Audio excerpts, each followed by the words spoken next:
Max, over to you. First, does unemployment at almost 11%, which is the highest since the introduction of the common currency, mean, well, one of the meanings that the 17-member Eurozone is in a recession, and that's just one of the consequences now? Well, the employment picture is bad pretty much everywhere, and the reason is common amongst all these various countries. Money is being printed, but it doesn't flow to wages or savings and pensions. It flows to asset price inflation and to bonuses for corrupt bankers. And this has been going on for a number of years now, and there's nothing in the pipeline that's going to stop this trend. There seems to be very little recourse for anyone to push back against this phenomenon of what I would call a sterilized inflation. That is to say that inflation only for assets that are owned by the bankers, but everyone else is suffering massive deflation, wages falling apart, and no return on savings or pensions. Talk about money being in circulation. Senior European Commission official has said that the EU loses some 600 million euros to suspected fraud every year. That's the European Commissioner, Director General for Justice, François Lebel. How is that possible for the EU to lose 600 million euros to fraud every year? Well, that's not that hard to do, really. When you consider, for example, the U.S., when they invaded Iraq, they lost $8 billion in cash that they were trying to fly in on a military transport, somehow went missing. But the level of graft and larceny in the IMF, the World Bank, Deutsche Bank, Goldman Sachs, J.P. Morgan, to name a few, is enormous. When you pay out $140 billion in bonuses, as they do on Wall Street or at the various banks in Europe, that's just the tip of a multi-hundred billion, multi-trillion dollar money laundering scam that goes on. As your previous guest just mentioned, the central banks lend money out to these banks at 1%. They, in turn, reinvest it with the central bank at 3%. So they make 2% carry. It's a carry trade to do absolutely nothing. They're not incentivized to put that money to work in the economy. They're making free 2% on their cash or more.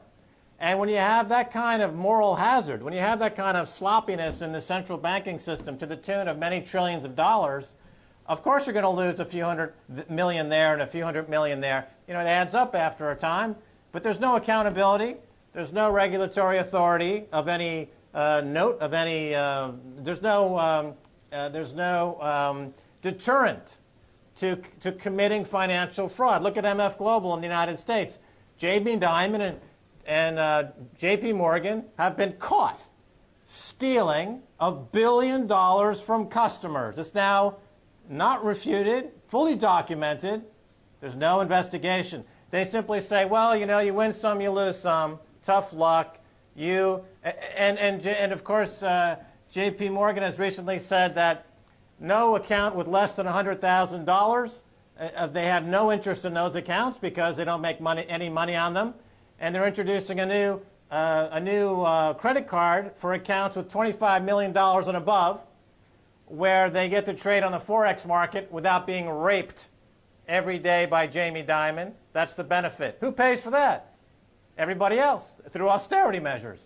So we very much have a feudalism is alive and well. You've got a few feudal lords, like the bankers in Europe and on Wall Street, and everyone else is basically an indentured servant. There's over $1 trillion in bad student loans in America.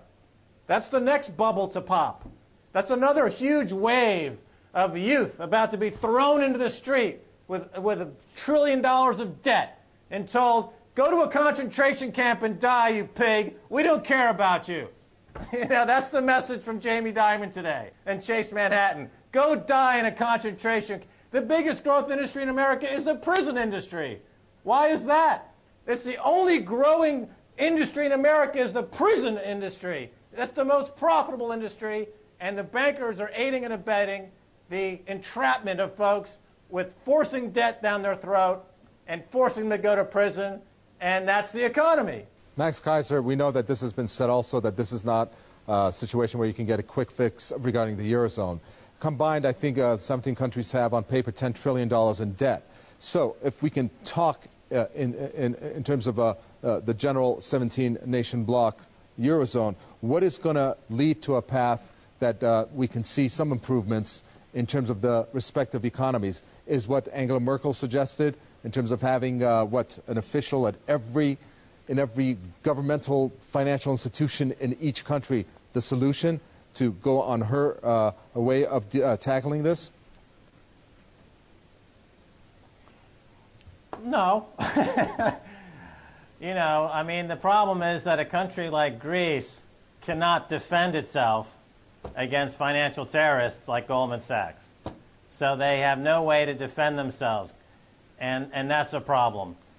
You know, so much of the crime has been committed from the rating agencies, who have come in with ratings that were bought and paid for by the banks and the hedge funds that were selling short these countries like Greece as a way to facilitate the destruction of Greece.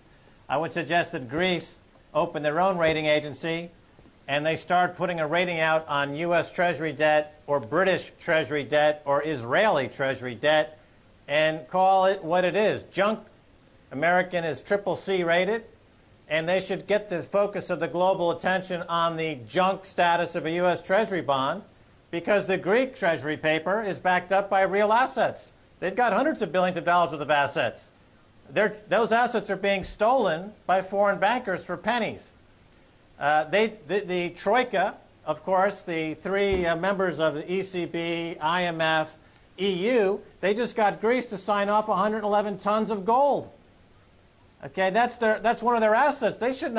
Greece should not be forced to disgorge their gold reserves. The Germans already stole a lot of their gold during World War II. Now the Germans are going to steal the rest of their gold. So there has to be a way to fight back for Greece. You know, they can create their own rating agency, number one. Number two, they should arrest Goldman Sachs bankers immediately, take them to The Hague, try them for human rights abuses, and hang them. I think that would be too good for Goldman Sachs. And they should then go right down the list. Find these bankers, prosecute them. They're war criminals. They're human rights violators. They should be hung.